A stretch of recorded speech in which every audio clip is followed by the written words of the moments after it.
Waalaikumsalam, Sus. Selamat pagi Sus. Perkenalkan, saya Pramuna yang bertugas jaga pada pagi hari ini. Di sini saya akan memberikan pendidikan kesehatan mengenai nutrisi pada anak. Sebelumnya boleh tahu dulu Ibu namanya siapa? Bu Susi. Oh iya, Ibu Susi. Panggilannya Susi ya, Bu? Iya. Ya. Di sini kalau boleh tahu anaknya usia berapa, Bu? 6 tahun. Oh, 6 tahun ya, Bu ya. Iya. Kira-kira udah tahu belum, Bu, tentang nutrisi pada anak usia 6 tahun itu seperti apa? Belum, Sus. Belum. Kalau Ibu, menurut Ibu, nutrisi itu apa, Bu? Sesuatu yang kita makan, Sus. Ya, Iya. sesuatu yang kita Iya. makan ya, sehat begitu ya, Bu Iya. ya. Ya baiklah, di sini saya akan menjelaskan mengenai pendidikan nutrisi pada anak, terutama pada anak itu yang berusia 6 tahun. Nah, lanjut Ibu ya. Nah, nutrisi itu toh Bu adalah suatu makanan yang masuk ke dalam tubuh kita, kemudian memiliki kandungan dan menghasilkan energi bagi tubuh kita, seperti itu Bu. Jadi nutrisi itu ada banyak Bu.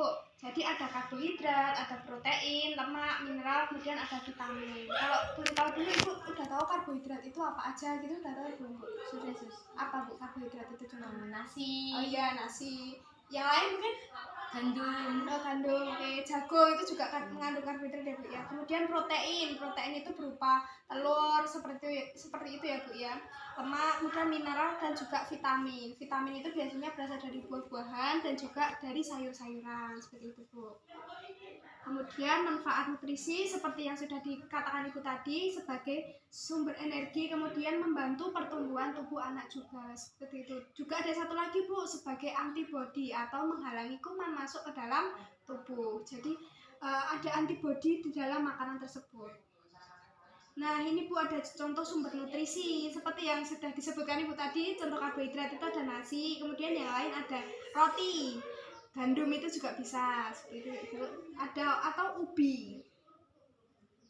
Kemudian kalau protein, telur, susu, daging seperti itu. Ada hewani dan juga nabati. Kalau hewani itu berasal dari hewan seperti daging-dagingnya seperti itu Bu. Tapi kalau nabati biasanya dari kedelai seperti tahu, tempe seperti itu ya Bu ya. Sampai sini paham dulu Sus? paham. Oke. Lemak itu ada keju, kemudian ada butter, mentega itu juga mengandung lemak. Kemudian ada mineral itu air, susu.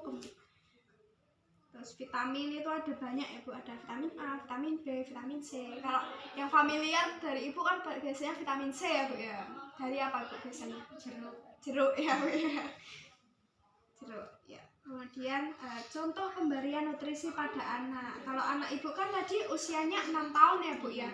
Nah, untuk usia 6 tahun itu biasanya kan anak udah mulai aktif ya Bu. Yeah. Udah mulai susah makan gitu Yeah. Pak. Ya, susah makan ya. Jadi sebagai orang tua itu juga harus memberikan makanan itu dibuat semenarik mungkin. Jadi tetap seimbang, ada karbohidrat, ada protein, ada vitamin dan juga ada mineral seperti itu. Jadi bisa dibentuk, misal dibentuk kayak nasi kotak, dibentuk loaf seperti itu, jadi biar lebih menarik. Kalau anak Ibu gimana Bu? Suka makan sayur nggak Bu? Suka. Terutama apa Bu kalau sayur? Brokoli. Oh, brokoli. Bagus ya Bu ya. Itu jadi kalau udah senang makan sayur malah enak. Jadi tinggal menambahi kebutuhan lain seperti vitamin. Bisa diberikan suplemen jika perlu, seperti vitamin C seperti itu Bu.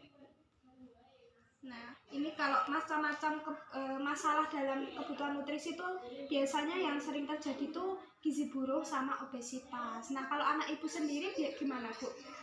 Kira-kira apakah termasuk dalam gizi buruk atau obesitas atau bagaimana? Atau yang susah makan, susah makan, iya. Tapi tetap kurus apa enggak Bu? Maksudnya berat badannya normal, seimbang, tetap normal. Nah, mungkin karena tidak nafsu makan ya Bu ya. Nah, nanti itu salah satu caranya yaitu dengan memberikan makanan dibentuk semenarik mungkin agar anak tetap nafsu makan. Jangan makan pedas ya Bu ya, karena pencernaan pada anak usia 6 tahun itu lebih rentan. Soalnya antibodinya belum terbentuk sepenuhnya. Jadi perlu jangan sampai makan makanan yang pedas. Kemudian jangan pula makan makanan yang terlalu manis karena bisa menyebabkan karies gigi atau giges itu loh, yang coklat-coklat seperti itu. Nah, sampai sini ada yang ditanyakan dulu Bu mungkin tentang kesehatan anak ibu atau bagaimana boleh tidak sih? Oh, tidak ya, sudah jelas ya sampai sini. Ya semoga ilmu yang saya sampaikan saat ini bermanfaat bagi ibu dan anak ibu dan anak ibu mengalami pertumbuhan yang baik. Seperti ya Bu ya. Terima kasih atas kerjasamanya. Wassalamualaikum warahmatullahi wabarakatuh. Waalaikumsalam.